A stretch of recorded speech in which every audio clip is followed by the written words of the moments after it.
Olá, boa tarde. O Gazeta News desta terça-feira já está no ar.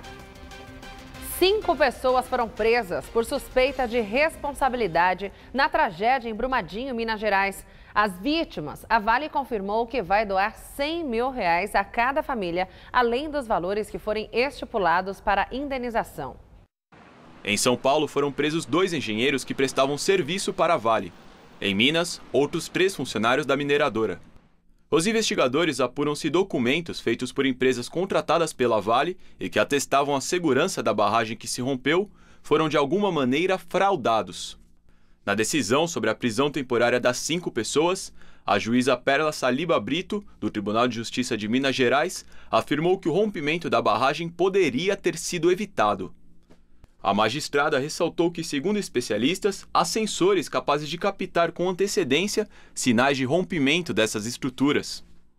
Entre os presos, 3 foram apontados como os responsáveis por atestarem documentos a estabilidade das barragens que se romperam, e 2 como coordenadores da segurança do complexo minerário onde ocorreu a tragédia. A juíza disse ainda que o acidente demonstrou não corresponder o teor dos documentos assinados pelos investigados. Com isso, disse não ser crível que barragens de tal monta, geridas por uma das maiores mineradoras mundiais, se rompam repentinamente, sem qualquer indício de vulnerabilidade. Após a tragédia em Brumadinho, a Justiça já bloqueou mais de R$11 bilhões da mineradora Vale. O montante será para ressarcir perdas de forma geral. Pelo menos 5 bilhões seriam para garantir reparações de danos causados às vítimas. Outra parte será para indenizar trabalhadores e terceirizados da Vale. O Poder Judiciário também determinou que a empresa auxilie o resgate de vítimas e animais afetados pelo desastre. Subiu para 65 o número de mortes confirmadas em Brumadinho. 31 corpos foram identificados e 288 pessoas permanecem desaparecidas. Cerca de 300 homens se revezam para tentar localizar os mais de 200 desaparecidos desde sexta-feira. Este é o 5º dia de buscas. O trabalho nesta terça-feira está concentrado em 2 locais. No ônibus encontrado ainda no fim de semana e também onde os bombeiros acreditam que o refeitório da Vale tenha parado, após ser atingido pela onda de lama. Objetos encontrados por ali, que pertenciam ao refeitório, foram identificados por funcionários da empresa. Na sexta-feira, quando a barragem se rompeu, a principal área afetada foi o centro administrativo da Vale, onde havia um refeitório. O acidente aconteceu exatamente no horário do almoço. Naquele momento, havia cerca de 300 funcionários trabalhando e almoçando, e outros 120 estavam no entorno da região, agora devastada. Ao menos 4 corpos foram retirados logo pela manhã. No entanto, segundo as autoridades, o número de mortes confirmadas demora a mudar, porque os bombeiros têm encontrado apenas algumas partes, o que dificulta na identificação.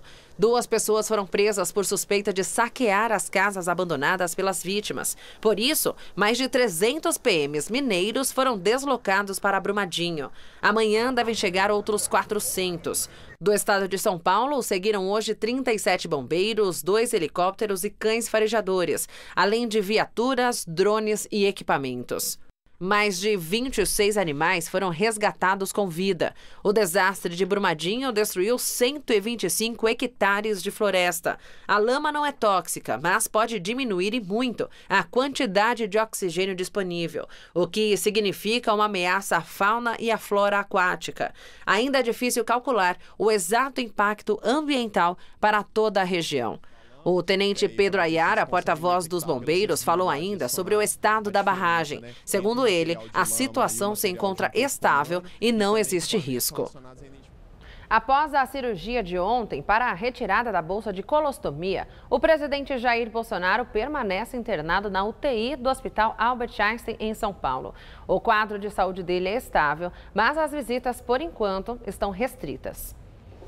Chove de forma moderada aqui na capital. Mesmo assim, o centro, as 2 marginais e as zonas norte, leste e oeste estão em atenção para alagamentos. As pancadas devem diminuir nas próximas horas.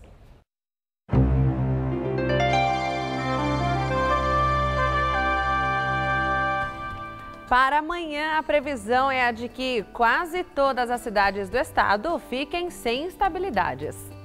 A exceção é o interior paulista, onde as pancadas caem à tarde e à noite. No norte, por exemplo, mesmo com a chuva, o calorão continua. Máxima de 36 em Ribeirão Preto. No leste, não há previsão de chuva e o ar seco predomina, então faz bastante calor. Esquenta até os 35 em Campinas. A Grande São Paulo segue sem chuva. Aqui na capital, o calor fica mais forte a cada dia. Amanhã, esquenta até os 34. Na quinta e na sexta, os termômetros chegam aos 35. E olha, as madrugadas também continuam quentes, registrando entre 21 e 22 graus. Voltamos com informações de São Paulo depois do intervalo. Até já!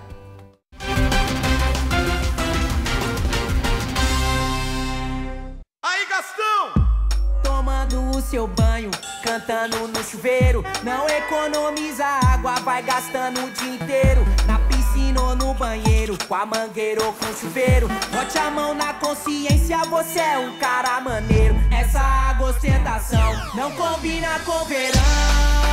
Fecha a torneira, não desperdice. Nesse verão, economize água, tome banhos mais curtos, não lave o carro, não use a descarga além do necessário. Sabesp, Governo do Estado de São Paulo. Mãe, você tá tomando Calcitran MDK? Há muito tempo. Cálcio, vitamina D, K e magnésio. Na minha idade, eu preciso garantir que o cálcio esteja sendo bem absorvido. Você já pode começar a tomar Calcitran D3. Calcitran, nesse cálcio, eu confio.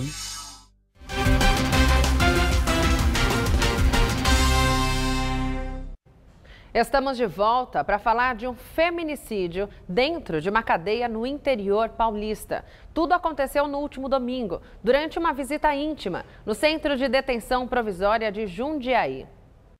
Nicole Guimarães, de 22 anos, visitava o namorado quando foi agredida e morreu. O casal teria discutido e então ele agrediu Nicole. Nas redes sociais, a jovem costumava se declarar ao namorado. O casal estava junto desde 2017. Michael Freitas, de 25 anos, cumpre pena por roubo desde o ano passado. Em depoimento, o agressor disse que Nicole tinha ciúme de um antigo relacionamento dele. De acordo com as investigações, era ele quem tinha ciúmes de Nicole. Em nota, a Secretaria de Administração Penitenciária explicou que o detento derrubou a mulher do beliche e continuou com as agressões no chão. Michael foi autuado em flagrante por feminicídio e teve a prisão convertida em preventiva. Ele foi isolado em cela disciplinar. No metrô de São Paulo, não funciona mais a venda de bilhetes unitários em máquinas de autoatendimento. A novidade não durou um ano. O metrô encerrou o contrato com a empresa responsável pelos aparelhos. Apesar de não ser anunciado anteriormente, o serviço já não está funcionando. Segundo o governo, o contrato foi rescindido porque os totens de autoatendimento não funcionavam como deveriam. Ao todo, eram 153 unidades espalhadas em todas as estações da capital. Um investimento de 24 milhões de reais. Morreu na noite de ontem aqui em São Paulo, aos 70 anos, o deputado Jorge Atto, do MDB. Ele teria sofrido uma parada cardíaca. Filho de imigrantes japoneses, Atto se formou em medicina e entrou na política como vereador de São Paulo em 82. Foi eleito 8 vezes para o cargo. Como vereador, foi um dos responsáveis pela aprovação da Lei do Silêncio, que limita o horário de funcionamento de bares durante a madrugada. Olha, as autoridades de Brumadinho acreditam que vão divulgar logo mais o número significativo de corpos encontrados hoje. Os equipamentos de Israel foram fundamentais para acelerar os trabalhos. As informações estão sendo atualizadas neste momento. O coronel de Israel disse há alguns minutos que o volume da lama baixou bastante e que já é possível avistar alguns corpos. Os detalhes e, claro, a cobertura completa de Brumadinho você assiste logo mais no Jornal da Gazeta. Nós terminamos por aqui. Assista agora o Gazeta Esportiva. Uma ótima noite para todo mundo e até amanhã.